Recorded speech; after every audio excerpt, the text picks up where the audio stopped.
Good day, ladies and gentlemen. Welcome to another installment of AP US History. And we thank, of course, Give Me Liberty by Eric Foner and W.W. Norton and Company. The majority of the images and the notes that you'll see here come from that fantastic textbook, but there are other sources here as well. They'll be acknowledged throughout the PowerPoint. But nonetheless, we begin here looking at shortly after the colonization of the Americas, the English getting involved. Notice the English, we see 1607 there, they're a little bit late to the game. They're going to try a little bit before that, which we'll talk about here in a moment.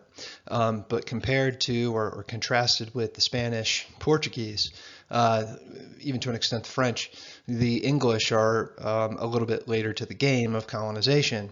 And on top of that, they're going to try it in North America, which many of the other European powers, for example, the Spanish, kind of looked at North America as this kind of wasteland because, well, they didn't find any gold there. But the English are going to find another version of gold in North America, which we'll talk about here later. And then the image we see here, Queen Elizabeth, who is in charge of England as they begin this era of exploration going into North America. You can see her right hand there over North America and the colonies. You can see in the background there the Battle of Gravelines, where the Spanish Armada was defeated in 1588 while Queen Elizabeth was in charge of England. So this kind of heroic gesture, but also saying that she is, purveyor of the world here and showing English power and influence. So let's get this thing started. Okay, for you advanced placement United States history folk, here is the focus that AP asks us to take upon ourselves. Notice we see 1607 to 1754. 1607 is in reference to Jamestown. That'll be the first permanent colony that the English will create. It's not the first colony in the Americas by far, but it's the first one that the English will found in Virginia at Jamestown. 1754 is the start of the French and Indian War, which we delve into much later, but is a huge turning point in world history, in Western Hemispheric history, and of course more directly in American history. The topics you can see there that AP wishes for you to focus upon.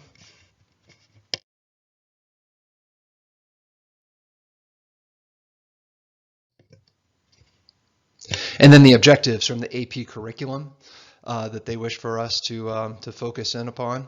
We're going to talk about the context of this colonization in North America, where the English fit in, how that kind of sets this legacy for eventually the United States, obviously.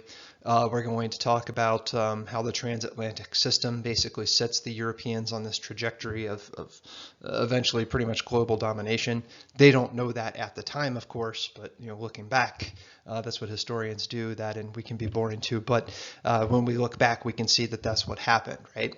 We'll take a look at some of the environmental factors that are going to help the English, some of the serendipity, just kind of dumb luck that the English are going to have. And then unfortunately, we'll also talk about the transatlantic slave trade and the first slaves who begin to arrive in North America as well. Some of the key terms from AP, but also from yours truly. You're welcome.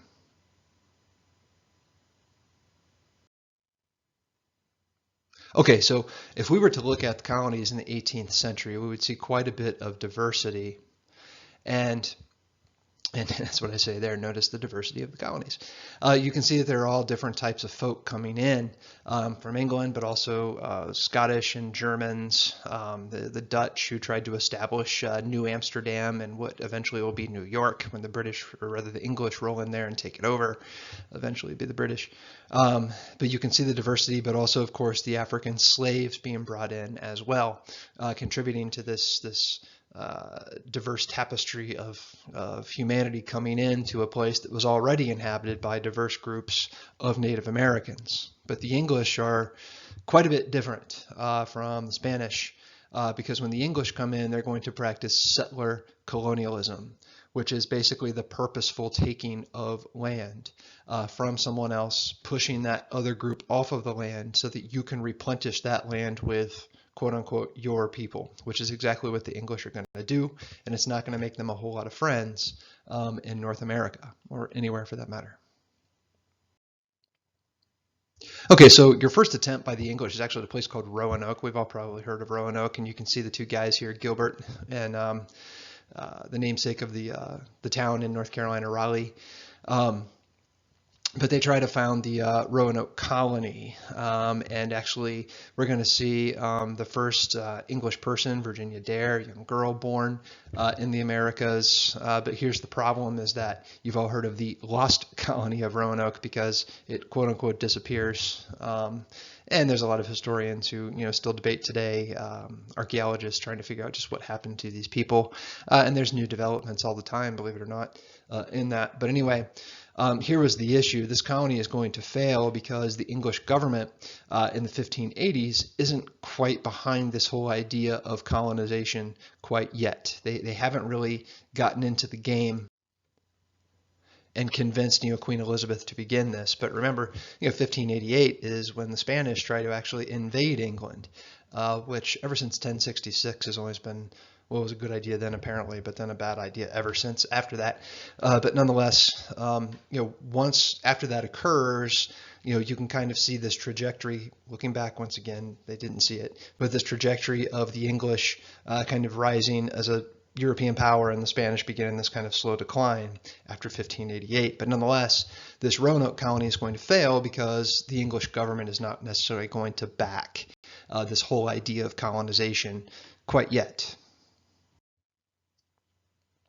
And here you can see a famous picture here. They found the word Croatoan or something like that carved into a tree, making them think that perhaps the colonists may have merged into a local tribe, the Croatoan, who were nearby the Roanoke colony. And actually, I mean, no one is really sure, where the colony was located on the island off of North Carolina. It could very well be the original settlement, maybe underwater by this point due to erosion. I mean, it was a couple of years ago. Okay, so why are the English doing this? Well, like the Spanish, they want to spread their faith, but here is where things really become a little bit more contentious. Remember, in 1517, Martin Luther led the Protestant Reformation, which led to the splintering of the Catholic Church and the development of Protestantism. Now, of course, the Protestants didn't call themselves Protestants. They were called that by the Catholics because, according to the Catholics, they were protesting against the correct faith, right? But nonetheless, these Protestants or Lutherans, followers of Luther, break away. And the English, of course, create the Anglican Church, which is even before the Protestant Reformation, but nonetheless, it begins to align over time more closely with Protestantism, though there are some vestiges of Catholicism as well, which of course is going to create the Puritans, but let's not go there quite yet. But nonetheless, the English wanted to spread their own faith. Now, of course, the Spanish, Portuguese, French, they're all Catholic, whereas you have the Dutch, the English, a lot of Germanic-speaking provinces. There's no such thing as Germany at this time. It's Holy Roman Empire, and it's a Holy Roman mess, but nonetheless, you have a lot of Protestants there as well, which makes sense because Martin Luther is from there. But anyway, so you have these religious rivalries, these national rivalries as well. And of course, they want profit. They want to make a bunch of money off of this, right? And to the Catholics, places like England, countries like the Dutch, Dutch Netherlands, they were viewed as the enemy, right? To them, they were the heretics, the blasphemers, I guess, to an extent, right? Whereas England looked at it as, hey, we're trying to free the world from the tyranny of the Pope, right? Because they looked at it as the Pope was this person to whom the Catholics were being loyal. Now, to some Protestants, especially more specifically Puritans, they kind of looked at the Pope as being kind of Satan on earth, and that these followers of the Pope were worshiping kind of a false idol in a sense. Yeah, and it is kind of ironic that the English are looking to free the world from tyranny because they're going to come into the Americas and they're going to just shove the natives off of their land. They're going to have conflicts with them. And then, of course, you go back into England and Ireland where the English have treated The Irish just terribly. Shortly after this, when England falls into its civil war, 50 years after Jamestown in 1607, not quite 50 years, 40 years, I guess, we're going to see the rise of a guy named Oliver Cromwell, who is going to send his soldiers into Ireland, and they'll massacre tens of thousands, if not hundreds of thousands, of Irishmen, women, and children. So for the English to come out and say, yes, we're freeing the world from tyranny, a little bit hypocritical. But these shifts in perspective. So this is a huge shift. This is a huge turn. The Spanish, the Portuguese, they came into the New World. Their original purpose, they came in with people like the conquistadors. They wanted to plunder. They did have this kind of religious zeal behind them as well, but they pretty much wanted gold and silver. Now, it's not to say that the English don't want gold and silver. I'm sure they would happily accept it. But they kind of changed the equation here, because when they come into the New World, they're looking to actually settle. Now, of course, the Spanish will do that to an extent, as the empire goes on, but that wasn't the original purpose. The English, it is, right? They want to colonize arable land that can be farmed. And then, of course, you can sell those crops on what is increasingly a global market, right? On top of that, England's got a lot of people, right? Well, what can you do with those people? Well, you can start shipping them off to the, quote, New World. And that's what we're going to see. Because back in England, we also have this Enclosure Movement, where basically these wealthy landowners who had long owned these fiefdoms, feudalism, these huge tracts of land, had often had all these peasants and serfs kind of working on their land. Well, increasingly with this Enclosure Movement, recall that those people who worked on the land also fed off of the land, right? It was kind of this agreement where they could consume some food and grow some crops and so on. But as these wealthier individuals in places like England, this is going on elsewhere too, right?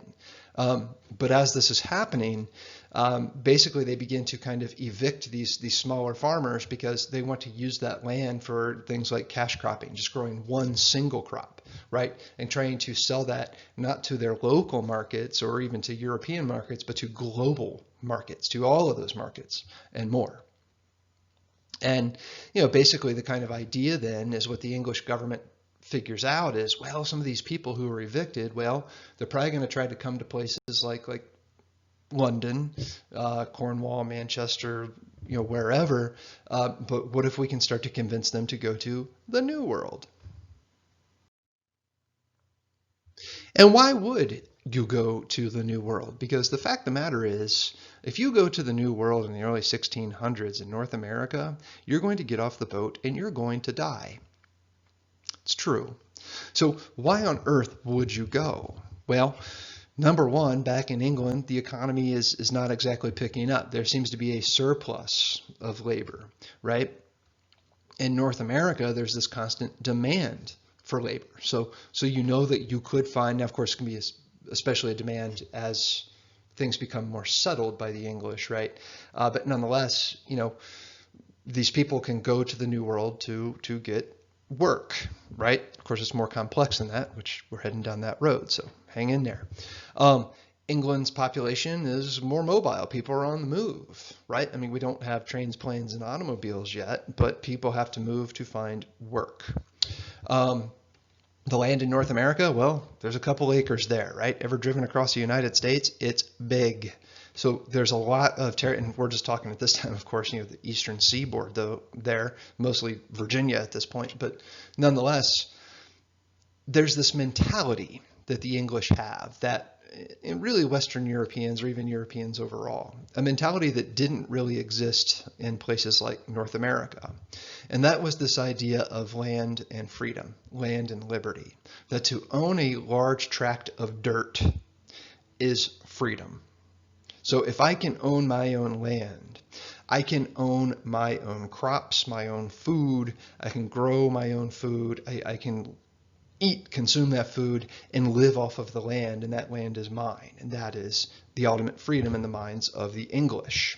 And of course, we said earlier, it was just me. Settler colonialism where the English are going to begin to displace the natives from the land.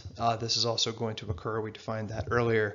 So basically, conflict between the English and local natives, it's inevitable, right? Because the English have this mentality that they are coming in to take the land. And they're not just coming in to set up trading posts, to get trade. The French are doing that, but the English are not. The English are coming in to establish permanent colonies and displace the natives.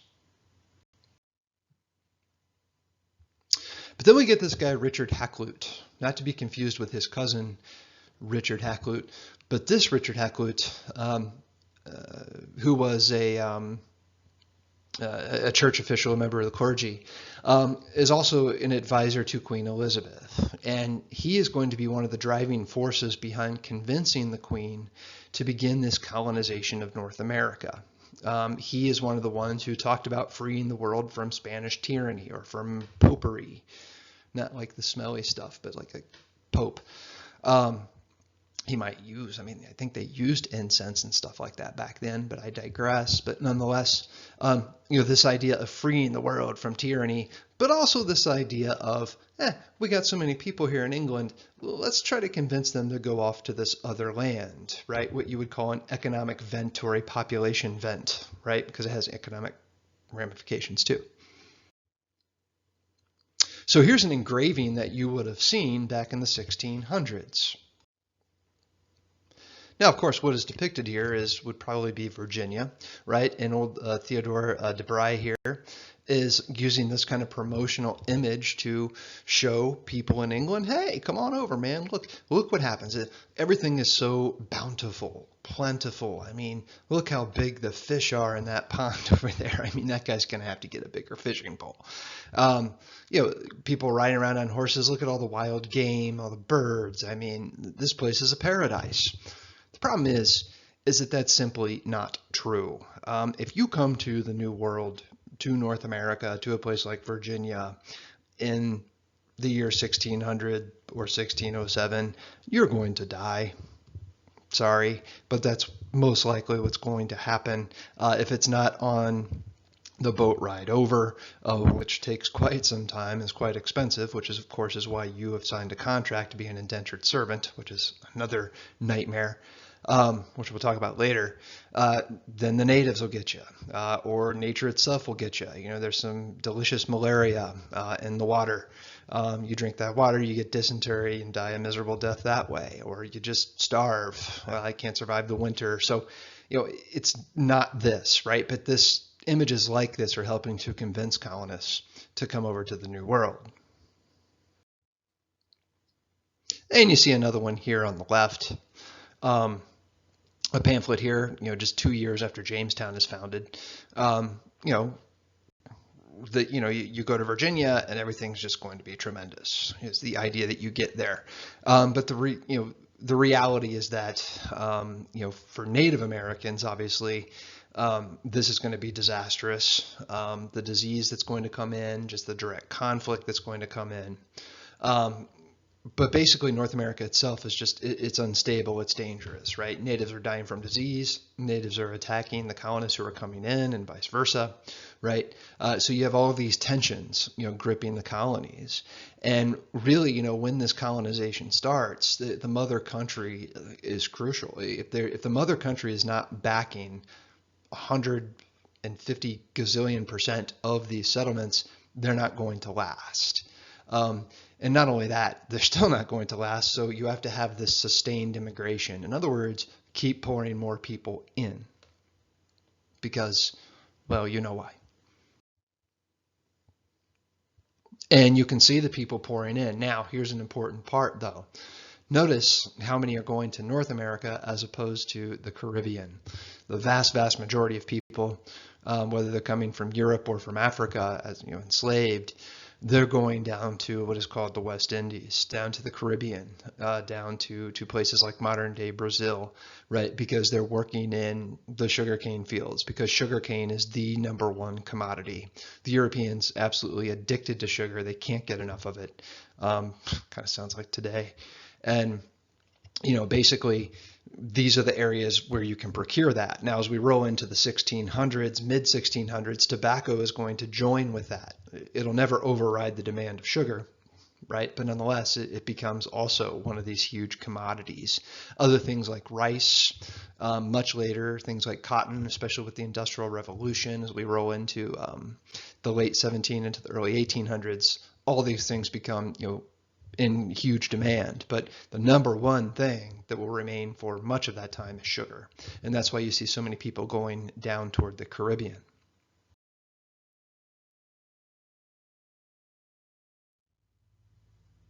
That was a pretty transition. Here are just some stats for you, a little bit of FYI. If you want to pause or whatever to take a look at those, feel free to do so. They are helpful in understanding this, but we got to keep this train rolling.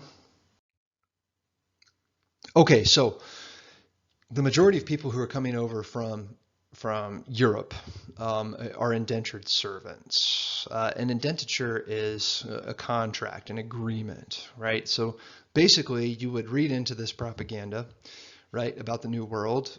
You would realize that maybe life could be better over there. You probably really think it is if you buy into that propaganda. Problem is you don't have any money. So what do? Well, you can sell something. You can sell your labor. Right? So basically you find these wealthy individuals who have also to an extent bought into the propaganda, right? But they've also bought into a whole bunch of land because they have money.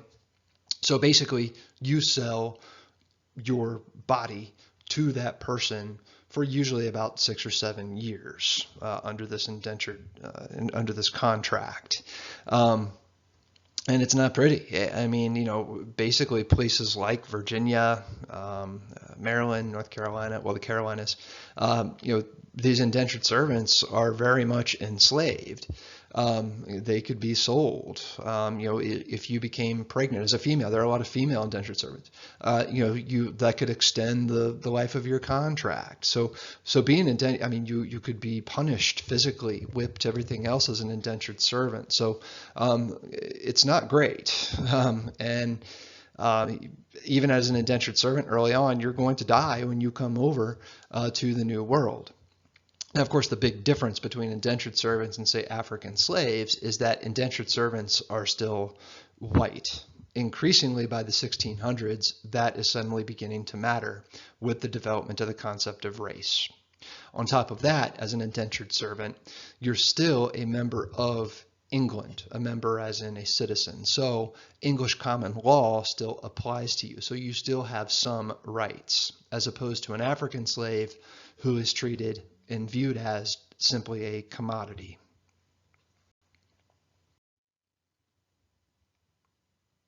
Okay, so, and of course the other big difference here is indentured servants could look forward to freedom, obviously, yeah, right? The idea was you would work out this contract for 7 years, and at the end of 7 years, you would get some, quote, freedom dues, which would be maybe some money, maybe some land. The catch, of course, is that you're not going to live out the 7 years, at least not in the beginning. Now, as we roll into later in the 1600s, these indentured servants are living out their contracts, and these people with whom they have the contracts are not necessarily upholding those contracts, which is going to cause a problem, as you might imagine. But of course, I love the middle line there. The reality of colonial life was less appealing than many servants had anticipated. Yeah, it's not good, right? And of course, a lot of these servants would run away, but I mean, as an indentured servant, if you run away, where are you going to go live with natives? I mean, I'm sure they're going to be very welcoming, right? So it's going to be very difficult for these indentured servants. And there's an example of a contract for you. Usually 5, 6, 7 years would be one of these. You couldn't get married as an indentured servant. You could be bought and sold, right? You really didn't have any power in the courts, even though you did have some rights simply because you're an English citizen, right? You also kind of sold yourself out, with this contract to an extent. But I mean, look at that. 1610, 1614 or so, you had about 1/10 of these people outliving their contracts. So not good, right? But indentured servants are about 2/3 of the English settlers coming over to the Americas in the 17th century, right? Because people can't afford that journey. So you get somebody rich who can kind of foot the bill of the journey, and you sign on this contract. Well, the Native Americans and the English obviously aren't going to get along. We've talked about that quite a bit. We pointed out how the English come to displace, right? The English are not friendly with the natives. They're not friendly with people, back around England, like we pointed out with the Irish and the Scottish and even the Welsh, right? So nonetheless, the Native Americans' conflict with the English is going to be inevitable. And basically over the course of time, here's what happens. We see these three distinct regions, but especially just between north and south, these distinct regions begin to develop in these English colonies. We have the New England colonies, which would be places like Massachusetts, New York, right? Vermont, New Hampshire, eventually Rhode Island. And these places, Connecticut, how could I forget? These places that develop up in New England are going to have a much different form of development. They were going to see, for example, where we start, which is in the Chesapeake. The Chesapeake, basically on the Chesapeake, near the James River, Jamestown, right in the heart of Virginia, what is today Virginia. In the Chesapeake, things are a lot different. And basically that's what we're going to be pointing out here. Over the longer course of time, into the later 1600s, we start to see a more distinctive South also begin to form, and the Chesapeake and the South kind of merging into this very similar types of colonies as opposed to New England, which is going to be pretty different. I don't want to use the word radical, but pretty close to radically different. Okay, the Chesapeake colony. So looking at Virginia, the first problem is they tried to build Jamestown next to a malarial swamp. Now, they couldn't have known this, obviously, but back then, you couldn't just get off the boat, come to Jamestown, which would have looked like this. Now, of course, this is when it's much more developed, right? These images here. But it's not like you're going to get off the boat and say, man, I'm thirsty. Go down to the river and get you a big old cup full of water and drink it. Well, okay, you are going to do that, but the problem is that's going to kill you because that water is full of all kinds of nastiness. You would have to boil the water to kill off any type of bacteria or other nasty agents that are in that water. That's why, for example, a lot of colonists relied more upon things like beer because the distillation process would eliminate a lot of those impurities that could kill you and give you things like dysentery and just lead you to dying. So beer actually became a rather popular commodity to have. Even the Puritans, who we'll talk about here later, their kids would drink a few pints of beer a day because the beer was safer to drink than the water at that time. So looking at Jamestown, it didn't look like this place was going to make it, right? I mean, the death rates were through the stratosphere when people first come in. The leadership just keeps changing over and over. And a lot of these settlers who come in, they're thinking, oh, I'm going to find gold and then I'm going to go back to England. No, that's not going to happen, right? And the English government isn't exactly providing a whole lot of help here. As a matter of fact, a lot of these colonies are actually endeavors from investors, which we'll talk about, for example, with Jamestown, the Virginia Company, right? So basically you get a bunch of investors together who say, oh yeah, I'll throw some money at this venture. Why not? I mean, I can make some profit, right? So these companies don't necessarily have enough fiduciary backing to support all these people who are coming in. And then, of course, these people who come in, they're just looking for gold. The problem is that you can't eat gold. Well, you can, but it's not very nutritious. John Smith. So John Smith is one of the first guys to really organize the Jamestown colony. He comes in with this military discipline, very much a disciplinarian, military drilling, because he realized that's what had to happen. These people are coming in looking for gold instead of building shelters, right? Trying to grow food, things like this. And 11 years after Jamestown is founded, 1618, the Virginia Company creates some new policies. And one of the things they create is the headright system. Basically, that if you were one of these wealthy individuals who could get, these indentured servants and whatever, the more of those people you brought, the more land you would get. So if you're one of these wealthy individuals under what comes to be called the headright system, let's say you get, 5 indentured servants, you're going to get 250 acres of land, right?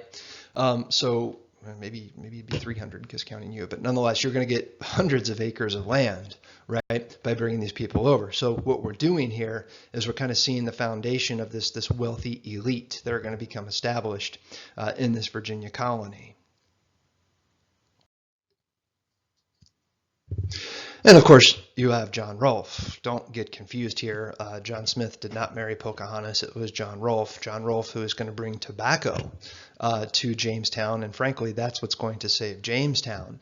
But nonetheless, we'll come back to this story too. But the whole story of John Rolfe and Pocahontas, by this point in the 16 teens, King James, like of the King James Bible, is in charge of England. And King James loved this story of John Rolfe and Pocahontas. Here we have this, European guy marrying a native. So this could lead to, the king saying, see, we have great relations with the natives, which is not true at all, right? But nonetheless, so this kind of intermarriage of the English colonists, Native Americans, it's pretty rare, quite frankly. Eventually, it's even outlawed. But the whole Pocahontas, John Rolfe story is going to be used for propaganda purposes. And, basically John Rolfe, he's a businessman, right? He's down in Trinidad, Tobago, which was a Spanish colony down in the Caribbean, where it was forbidden to take tobacco seeds or tobacco plants out of there because the Spanish, once they figure out, about this tobacco, they want to be able to monopolize it. Well, Rolfe, of course, sneaks some out. He comes to England, not England, I'm sorry, New England, I guess, the new place is owned by England. He comes to Jamestown, and there he is going to meet Pocahontas, the frisky one, who he met in an interesting way. But basically he's going to plant this tobacco, and tobacco is going to really save Jamestown. That will come to be called the gold, which is tobacco of Jamestown, right? And of course he takes Pocahontas back to England eventually, where sadly she dies there because she just can't take the disease. But nonetheless, the tobacco is going to create this wealthy landed elite in Virginia. And of course, the other terrible side effect of tobacco, it's very labor intensive. As more and more of these indentured servants are living out their contracts, basically what these guys, these owners, these plantation owners start to do is they start to turn to African slavery instead. A little more info for you there on Pocahontas. Okay, so basically then you can see this Chesapeake settlement here. You can see that, within 50 years of the founding of Jamestown, 1607, the colonists are starting to finally get things together here, right? Especially with tobacco. And you can see by 1650, where they have now settled, moving further into the interior. We see Maryland come onto the board here as well. It's interesting.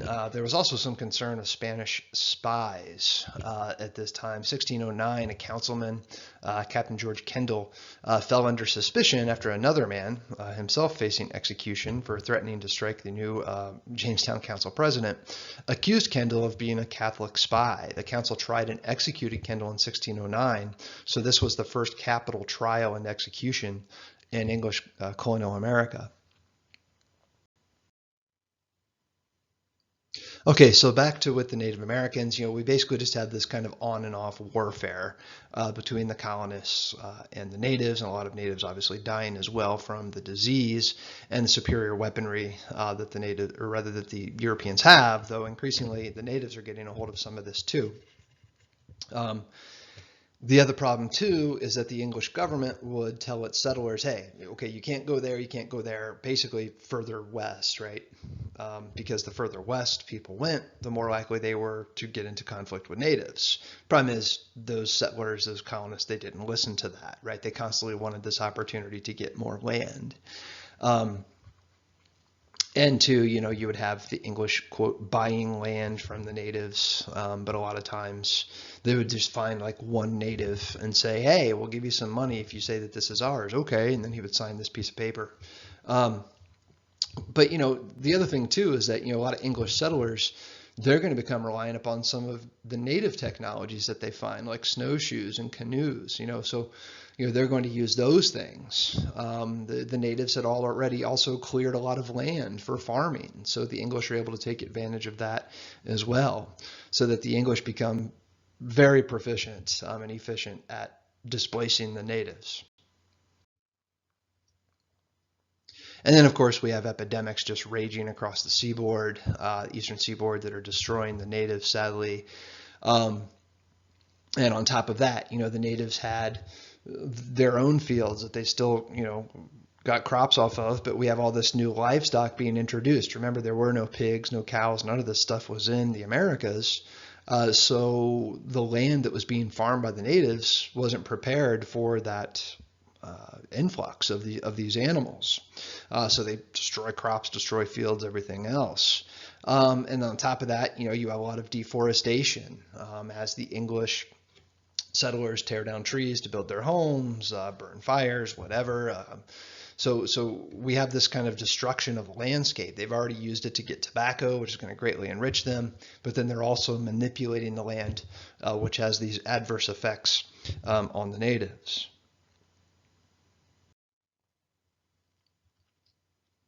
This is the only known contemporary portrait of a New England Native American at the time, contemporary as in this dude existed then.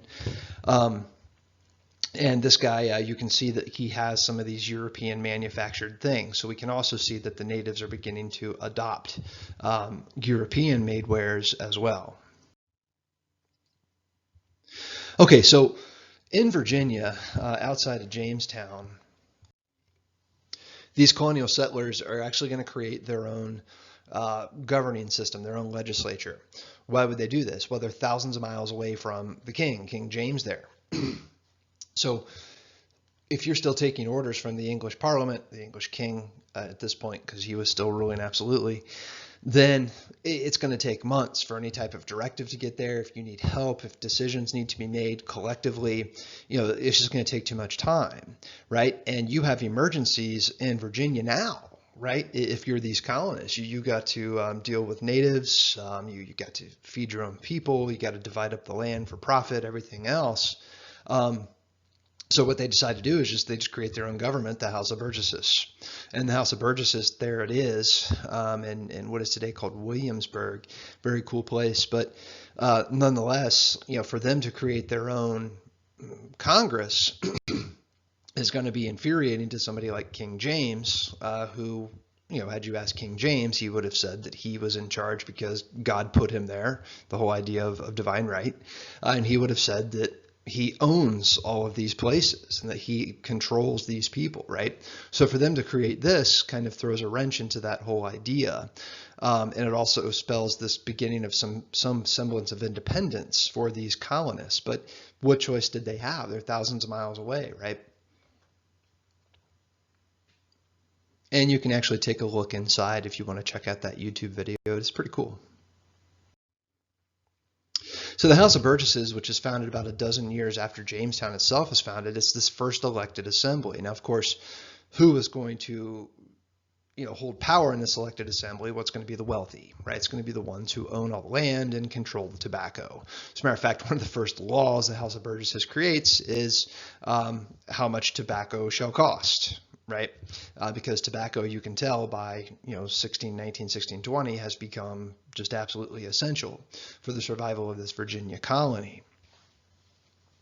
And of course, in order to vote, really even participate in this assembly, you had to own land, you had to have some power, right? And we start to see the first blacks arrive in Virginia as well from Africa, who are going to lay the foundation, for this society that becomes dominated economically and politically by these slave-owning planters, right? So we're seeing the beginnings of the slaveocracy here, where you have these very wealthy elite plantation owners growing tobacco, making a fortune off of it, and using slave labor to procure it.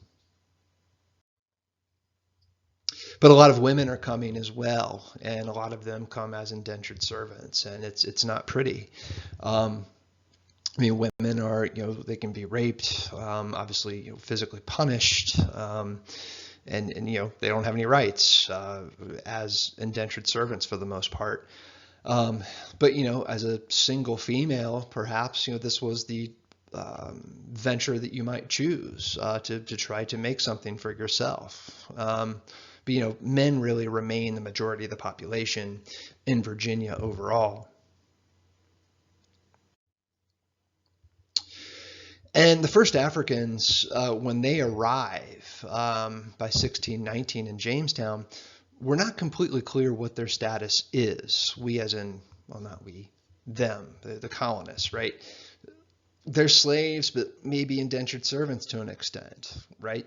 Because we don't have that clear line of racism yet. The whole idea of race and this idea of inferiority based on color of skin, that ridiculousness hasn't really completely metastasized and become a reality quite yet. It's about to. By the time we're at 1619. By the 1630s, 1640s, we'll see race really start to become this construct. As artificial as it is, it comes to dominate thinking, but not quite yet. And you can see the population of the Chesapeake, and increasingly, not only white folk coming, but also you can see the black population increasing greatly as well because of the use of slaves, because more indentured servants are living out their contracts. A lot of them are escaping once this new place called Pennsylvania comes along, which we talk about much later. But nonetheless, you can see both populations going up. We also know that people are surviving now by the time we're into the midst of the 17th century.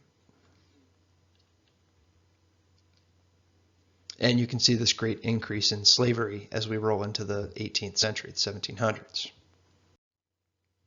Tobacco.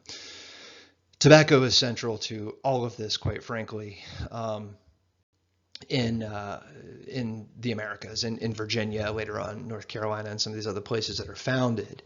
And it's just central to this Virginia economy. It's central to these wealthy landowners, these plantation owners. Now, people like King James, he despised tobacco. He said it was, quote, harmful to the brain and dangerous to the lungs. Well, true, he was correct. The thing is, he didn't seem to mind the profits that were coming in from the sale and production of tobacco.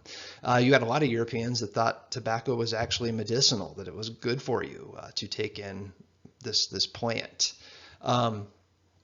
Nonetheless, this colonial elite, these very wealthy elite, are going to begin to control the government and become these government bureaucrats. And they feed off of slavery to become rich, right? And with this tobacco industry, it spurs this quote unquote need for African slaves, in the minds of these plantation owners. Because, Africans at this time, they would have been viewed as uncivilized because they weren't Christian, right? Now, increasingly, race is going to become a major factor too, and actually even override the whole concept of Christian, not Christian.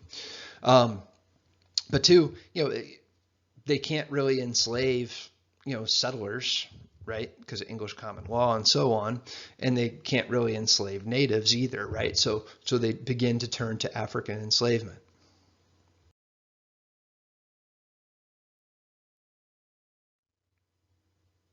And there's a lot of FYI here, just for you if you're interested in what the Europeans thought about tobacco. There's some pretty crazy stuff in here, but I'll let you get to that. A great book by a guy named Ian Gately, just called Tobacco Cultural History. Very cool book, and gives a lot of this information here.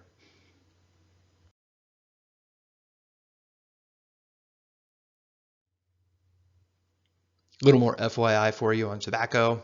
It's some pretty wild information here.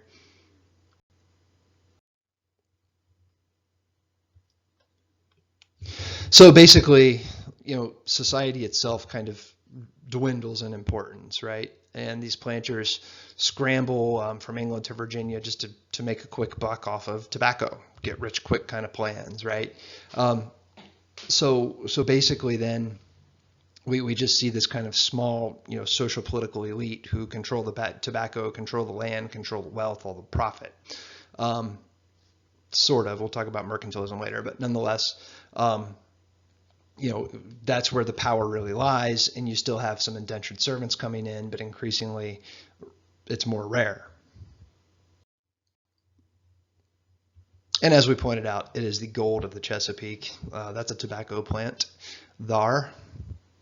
And you can just see, the number of plantations all along the James River there.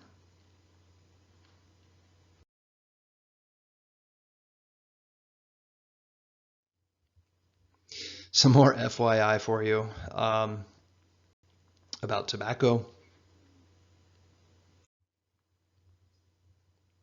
So just check out the data here. So in 1618, Virginia produces 20,000 pounds of tobacco. 11 years later, 1629, it produces 1.5 million pounds of tobacco. That tells you some things. Number one, there is huge demand for tobacco, so it's very profitable. Number two, it tells you to produce that much, they must be procuring a lot of labor. And in this case, it is slave labor, mostly from Africa, increasingly from Africa as we roll into the mid to later 1600s. So in summary, basically looking at the Chesapeake. So the Chesapeake kind of begins to look a lot like English society with these elites, these kind of almost noble kind of classes, though they're not, gentry officially, but nonetheless, this is kind of landed elites who own the land, while you have these lower strata people who are controlled and who don't have the wealth. And of course, increasingly, it's much more reliant upon African slave labor.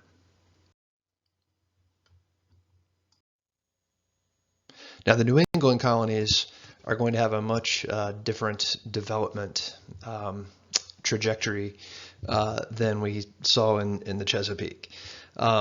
In the New England colonies, we're going to see people coming here to escape religious persecution, but also setting up a different type of society, different type of economic system, and different type of family structure. So basically, these colonies come to be based really on trade. Not that the colonies in the Chesapeake were not. Obviously, they were based on trade as well. But in this case, trade that is more revolving more around independent businesses, trade on a broader market with a more cornucopia of goods, different types of goods coming out. So, as opposed to, say, the plantation economy that we see down in the Chesapeake, where, we have these huge farms with just growing tobacco and trying to ship it out. We have a much more family-oriented society in New England, in the New England colonies, whereas the southern colonies, or rather the Chesapeake colonies, were really driven by plantation, but also, mostly males. Single males, whereas we have entire families relocating up here in New England.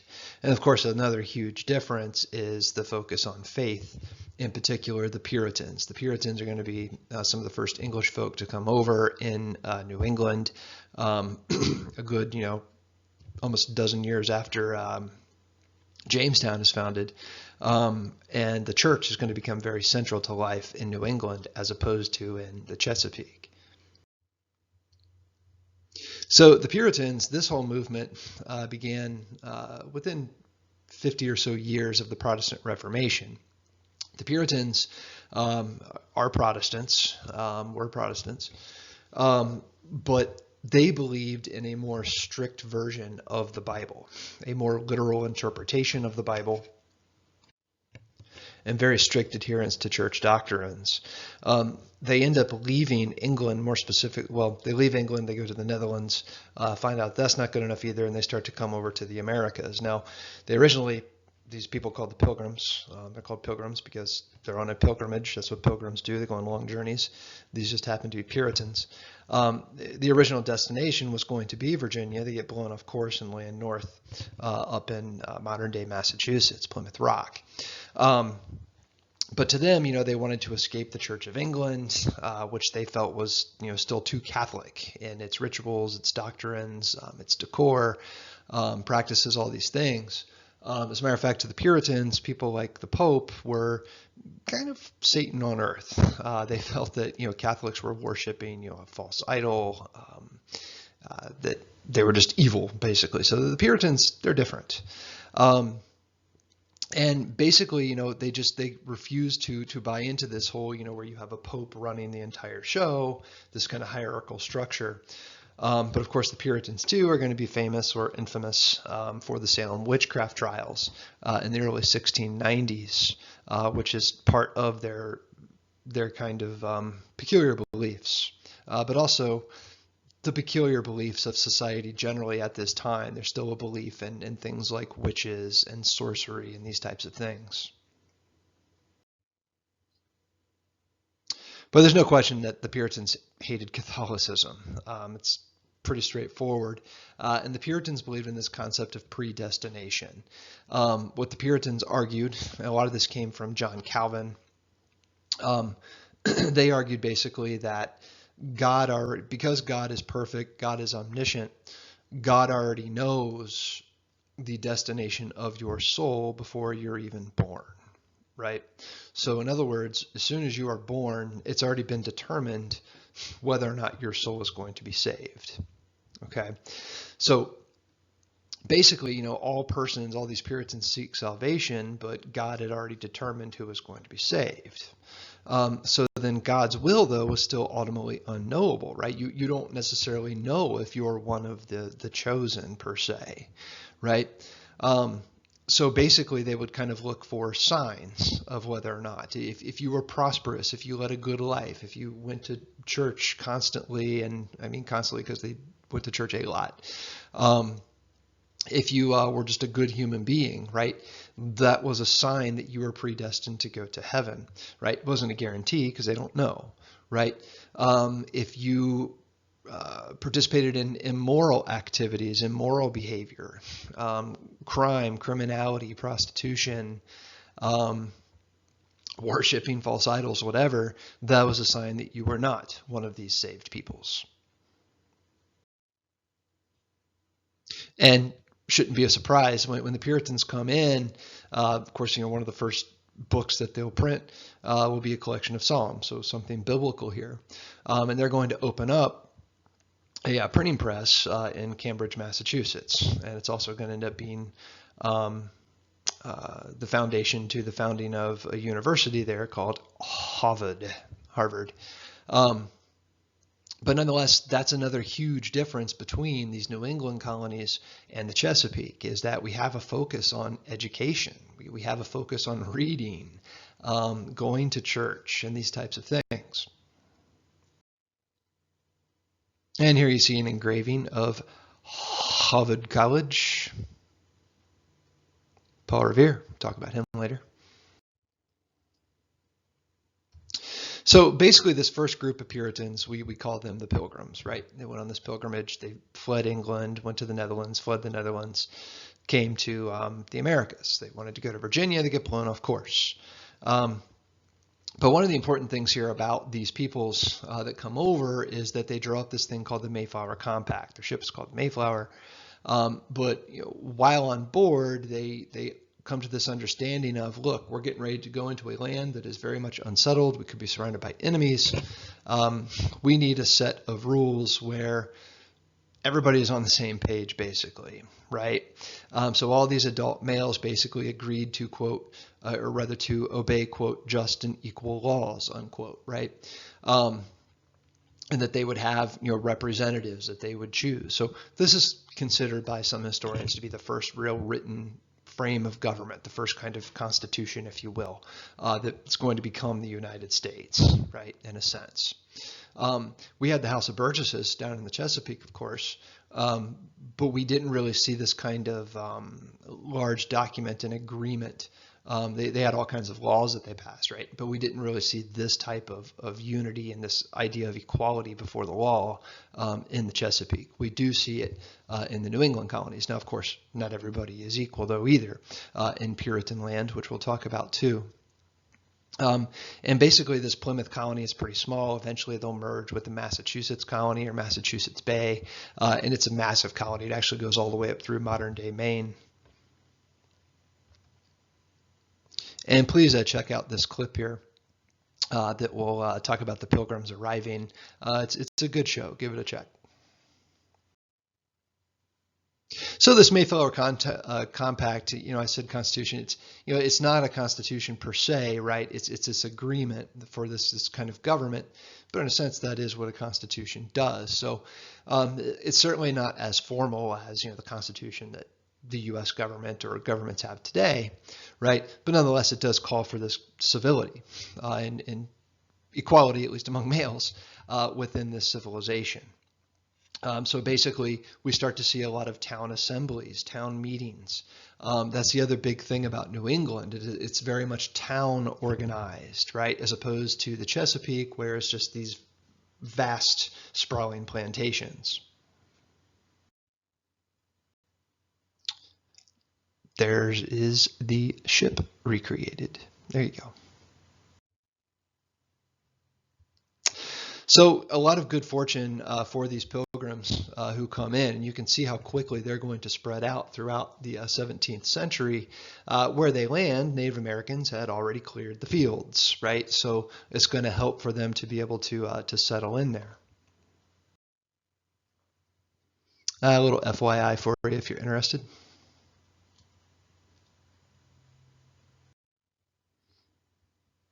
Some more FYI for you if you're interested. It is interesting. It actually talks about clothing and how that came to kind of indicate who was higher up in the social order. Okay, the city up on a hill. So this guy John Winthrop is going to be the first governor of this Massachusetts Bay Colony. And you look at the painting here, he doesn't look like a very fun guy to hang out with, and that's because that's probably true. First of all, he believed that the Puritans had come to New England because that was God's intention, which makes sense because that's what the Puritans believed, that type of thing, right? That's not uncommon. Christianity believes a lot of Christians believe in that today too. But nonetheless, this kind of idea that since God had intended for these Puritan folk to come to New England, that they also then were this example for the rest of the world. They were this, quote, city upon the hill, unquote, which is this kind of sermon that he gives when he's governor. So basically what he's saying is that these Puritans have a huge responsibility. They have to follow what they believe is God's intent, and they have to show the rest of the world the importance of faith, of God, and also to succeed in the construction of this colony. But he also kind of captures the social and cultural aspects of Puritan society and Puritan interactions, because he talked about two things: natural liberty and moral liberty. Natural liberty is what anybody can do. You can do evil things, right? You can do bad things just naturally. You can also do good things naturally, but he called that moral liberty, right? This ability to do good. So obviously, if you're a moral, ethical person, first of all, to a Puritan, that's a sign that you may be one of the pre-chosen, right? But also, this was the ideal of Puritan society, to have good, moral, ethical peoples. You look at a place like the Chesapeake, and they're not too concerned about this, right? They're bringing in African slaves. Not that there aren't African slaves in the North, there are, but it's not even close to being the central part of the economy. The other aspect of Puritanism, women, if you were married to a man, you were his property. That's all there is to it. Something we call coverture, where a woman basically gave up all of her rights, or dowry, whatever was hers is no longer, now it's the man's. And John Winthrop very much believed in that once a woman was married to a man, she becomes his property, his subject. And he wasn't very friendly with the natives. He wanted the natives to submit to English authority. This is sort of FYI, but it's also worth looking at because it gives a little bit of demographics and some understandings of these Puritans, right? So here it is. So most settlers, Puritans, came as families, right? While only a quarter of settlers came as servants. So that's almost the polar opposite, even more so than the Chesapeake, right? They came to escape religious persecution, concerns over the spiritual future of England, and to seek economic opportunities. There's a little bit of commonality there with the Chesapeake in that they're coming for economic opportunity, but Chesapeake folk aren't worried about escaping religious persecution. They're worried about making profit. Typically, these people were a little bit older and more prosperous than the people coming into Virginia or Maryland, right? And we have a more equal balance of men and women because, well, we have entire families coming, right? Whereas in the Chesapeake, the numbers are dominated by men. And the population is going to begin to boom, right? Because you have an even sex ratio, but also you have a healthier climate there. So the population is going to double every 27 years in Puritan New England. And just to give you an idea, so the typical Puritan woman married at about 22 years of age and would have on average about 7 kids. New England's population of 91,000 by 1700s, or by 1700, is larger than the Chesapeake and the West Indies. Right, so these people, this is a very prosperous region on the planet. But New England colonies were not as reliant upon cash cropping as the southern colonies, right? In New England, you have businesses, you have individual shops, right? You have family-owned small businesses, right? So they didn't need slaves. As a matter of fact, they had what Max Weber will later call in the 20th century the Protestant work ethic, right? This idea that you control your own labor and you rely upon your own labor, right, to create things. And of course, being industrious is also a sign of being saved in the Puritan mind. Oh, and the average Puritan would hear about 7,000 sermons in a lifetime.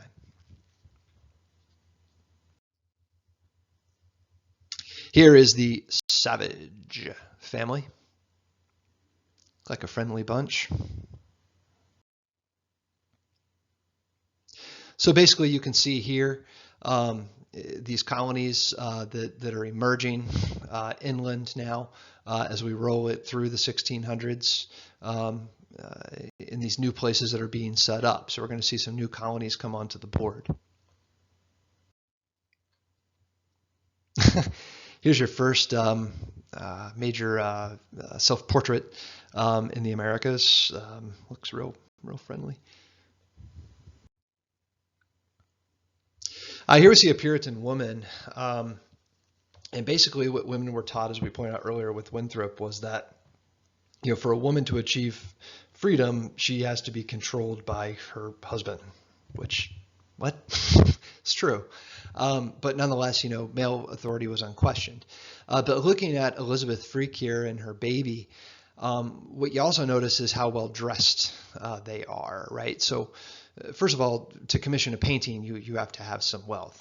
But you can obviously see too that, with this fine clothing that they wear, this is indicative of, this family is rather wealthy, right? You can see the jewelry, the beads that she's wearing, and so on.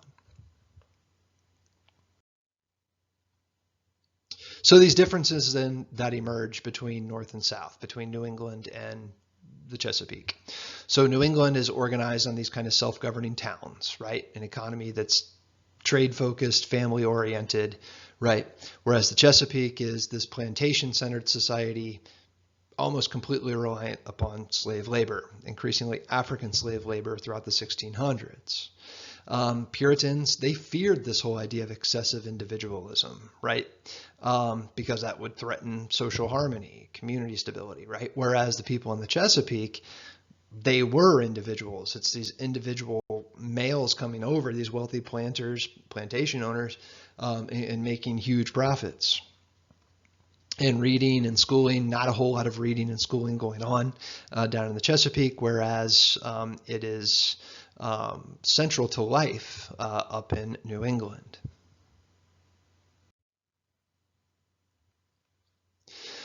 So the Puritans, they obviously have their own set of government rules. We're going to see something called the Body of Liberties, which kind of outlines these rights and responsibilities of Massachusetts colonists. they're going to create, they're going to adopt this whole idea of liberty as a privilege, right? And that's derived from one's place in the social order. So everyone's kind of supposed to know their place here within this Protestant, or rather Puritan society. And, their body of liberties, their set of laws, if there was inequality, right, that is what God intended, is what they believed, right? So there were these separate lists of rights for freemen, for women, for children, and for servants, right, in this body of liberties. But it also did allow for slavery. There are African slaves in New England. There's just not nearly as many because they're just not central to the economy at this point. And there are other, obviously, cultural reasons as well. So this New England colony, the economy really is based around fishing and timber, making products, selling goods, in local markets and eventually in global markets. And, families relied upon their own members of their family for labor, right? So you have very, very few slaves, especially relative to the Chesapeake and increasingly the South. So we have this, kind of merchant elite that develops up in New England. So, here's a commonality with the Chesapeake. Yeah, the people who have money hold the political power, right? What a surprise. But nonetheless, because of these Puritan values of hard work, of being successful commercially, selling stuff, having a robust, successful business, that becomes central to the whole values of Puritan civilization, right?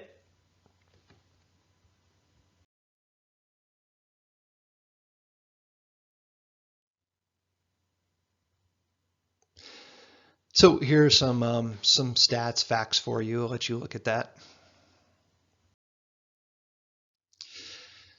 And finishing up, appreciate you tuning in. Here's a summary. The 17th century witnessed the setting in place of the seeds for civil strife. The Chesapeake was a plantation society based on unfree labor, while the New England colonies consisted of small towns dependent upon family farms and individual labor. Some colonies allowed for free and open worship, with freedoms many had never witnessed before, while other colonies held members that were confined to a life of forced and unfree labor. And in the next version of this, our next PowerCast, we discuss a couple of examples of these colonies. Some further reading for you in case you're interested, but that's all for me. I appreciate you tuning in. I thank Eric Foner and Give Me Liberty, great textbook, for this information and all the other sites and sources that I used for information. Thank you to them. And thank you to you for listening in. And we'll catch you next time. Signing out.